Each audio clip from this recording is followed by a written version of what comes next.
pense, quand on voit la réaction turque à ce qui se passe en Iran, on voit que le gouvernement turc cherche avant tout la stabilité. Et pourquoi? Si on regarde la frontière est et sud-est de la Turquie, nous avons la Syrie, nous avons l'Irak, nous avons l'Iran.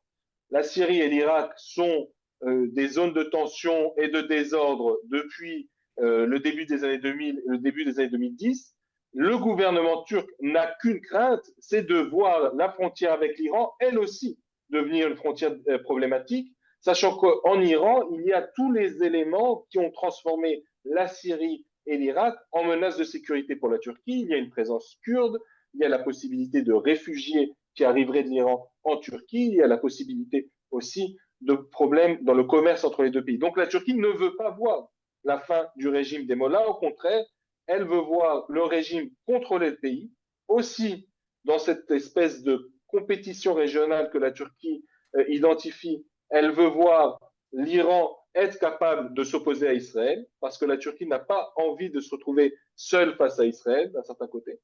Ça a été historiquement le rôle des États-Unis. Dans d'autres crises entre la Turquie et Israël, et depuis qu'Erdogan est au pouvoir, et depuis le Mali Marmara en 2010, il y a eu un certain nombre de crises entre les deux pays, les États-Unis ont souvent eu ce rôle de rapprocher les deux gouvernements, même lorsque ces deux gouvernements ne s'entendaient pas.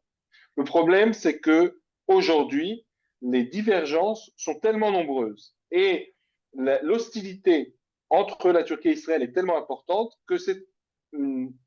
mission quasi impossible. Et de fait, on voit bien qu'on n'a aucun signe à Ankara d'une volonté de se rapprocher d'Israël parce que les Turcs et les Israéliens ne sont pas d'accord sur ce qui se passe à Gaza, sont opposés dans l'Est méditerranéen, ont des intérêts divergents en Syrie, et l'ampleur de la crise dans les relations entre la Turquie et Israël est telle que les Américains auront du mal à rapprocher les deux pays.